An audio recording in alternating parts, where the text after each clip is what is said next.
तो आपकी सारी रिपोर्ट्स नॉर्मल है, हार्मोन्स ठीक है, फैलोपियन ट्यूब्स भी ओपन है, हस्बैंड की भी सीमेन एनालिसिस अच्छी है, बट फिर भी हर महीना निकल जाता है बट कंसीव नहीं हो रहा।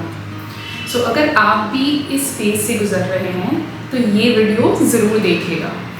सो हो सकता है जवाब आपकी रिपोर्ट्स के बाहर हो। हाय, आई एम डॉक्टर ज़ैनब ताजी। मैं एक फर्टिलिटी फोकस्ड होम्योपैथी डॉक्टर हूँ और हम स्पेसिफिकली उन कपल्स के साथ काम करते हैं जिनकी रिपोर्ट्स नॉर्मल हो बट प्रेगनेंसी नहीं हो रही। और आज इस वीडियो में हम बात करेंगे उन वजहों की जो अक्सर रिपोर्ट्स में नहीं दिखती बट कंसेप्शन होने में अफेक्ट करती हैं। मेरी प्रैक्टिस में मैंने 5 ऐसे कॉमन रीजंस देखे हैं and the first and the most important one is hormonal imbalance, जो बहुत बार रिपोर्ट्स में दिखाई नहीं देती। अब आपकी FSH, LH, AMH ये सारी रिपोर्ट्स नॉर्मल हो सकती हैं, बट फिर भी ऐसा हो सकता है कि ओव्यूलेशन इरेगुलरली हो रहा है या प्रोजेस्टेरोन की लेवल्स कम है या एस्ट्रोजन डोमिनेंस है।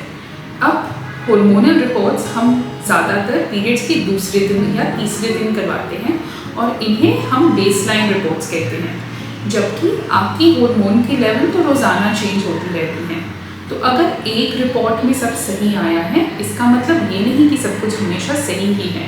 अगर आपको पीरियड्स में तकलीफ होती है या पीरियड्स आने से पहले मूड स्विंग्स होते हैं, छाती में दर्द होता है या you have any other signs, then ये एक साइन है कि आपके रिपोर्ट्स ठीक होने के बावजूद भी आपको हार्मोनल इश्यूज हैं और आपकी हार्मोन्स डिस्टर्ब्ड है जिन्हें आपको बैलेंस करना है। दूसरा इज इन्फ्लेमेशन या ऑटोइम्यून डिसऑर्डर्स।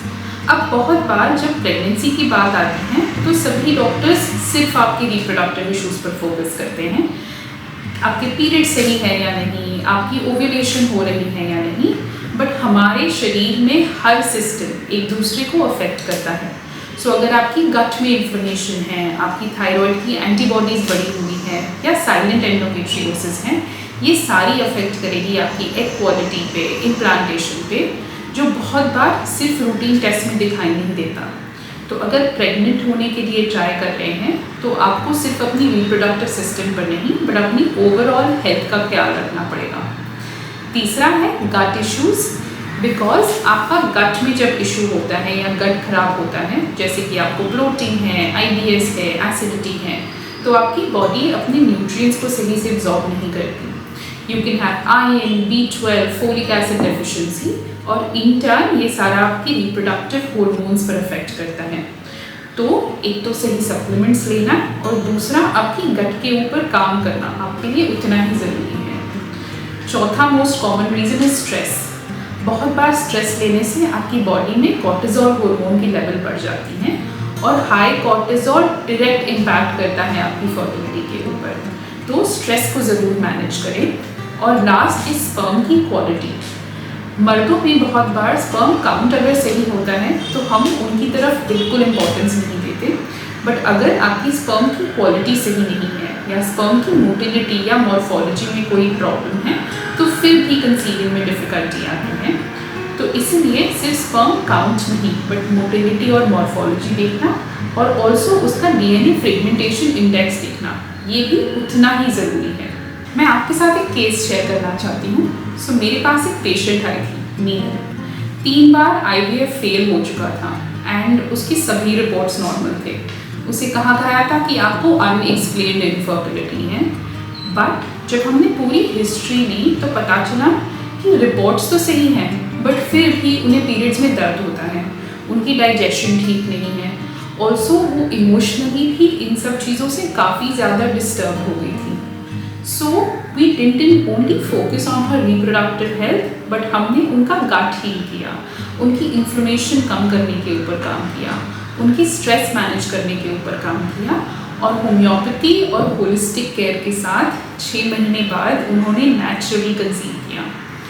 तो सही अप्रोच जिस पर हम पूरी बॉडी के ऊपर ध्यान देते हैं उससे आपको रिजल्ट्स बहुत ही बेहतर मिलते हैं। और मैं चाहती हूँ कि आप इन 3 चीज़ों की तरफ ध्यान दें। पहला इस फंक्शनल टेस्टिंग और एडवांस टेस्टिंग कराएं। सिर्फ बेसिक हार्मोनल रिपोर्ट्स करवाने से सभी चीज़ें नहीं पता चलती। तो इट इज़ इम्पॉर्टेंट कि अपनी डे 21 की प्रोजेस्टेरोन लेवल्स चेक करें, आप अपनी थायराइड की एंटीबॉडीज़ चेक करें, आप अपने इन्फ्लेमेशन मार्कर्स जैसे कि ESR और CRP देखें, आप अपनी कॉर्टिजोल लेवल्स चेक करें। ये सारी टेस्टिंग से बहुत सी एडिशनल इन्फॉर्मेशन मिलती है। दूसरा कि अपनी बॉडी में इन्फ्लेमेशन और स्ट्रेस रिड्यूस करने के ऊपर काम करें। तो एंटी इन्फ्लेमेटरी डाइट लें, नींद सही से पूरी करें, योगा करें और अपनी गट को हील करने के ऊपर काम करें। और लास्टली एक इंडिविजुअलाइज्ड अप्रोच करें।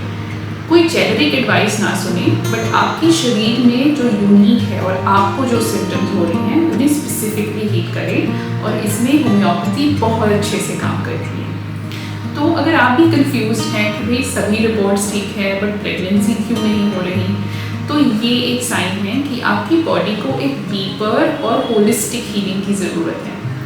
मैं 1-on-1 कंसल्टेशंस भी ऑफर करती हूँ एंड हम सिर्फ रिपोर्ट्स नहीं बट आपकी पूरी केस को समझकर फिजिकली, इमोशनली, हार्मोनली हर लेवल पे समझकर फिर ट्रीटमेंट देते हैं। तो नीचे दिए गए लिंक से आप अपॉइंटमेंट बुक कर सकते हैं, उसके लिए डिस्क्रिप्शन बॉक्स ज़रूर देखिएगा। ऑल्सो मैंने एक फ्री चेकलिस्ट गाइड डिसाइड की है जिससे आपकी हीलिंग जर्नी में आपको बहुत मदद होगी। आपको फ्री गाइड भी नीचे डिस्क्रिप्शन से डाउनलोड कर सकते हैं। तो इस वीडियो को लाइक, शेयर और सब्सक्राइब करेगा एंड आपका एक कमेंट किसी और को होप दे सकता है। So definitely comment on this video and I will see you next week.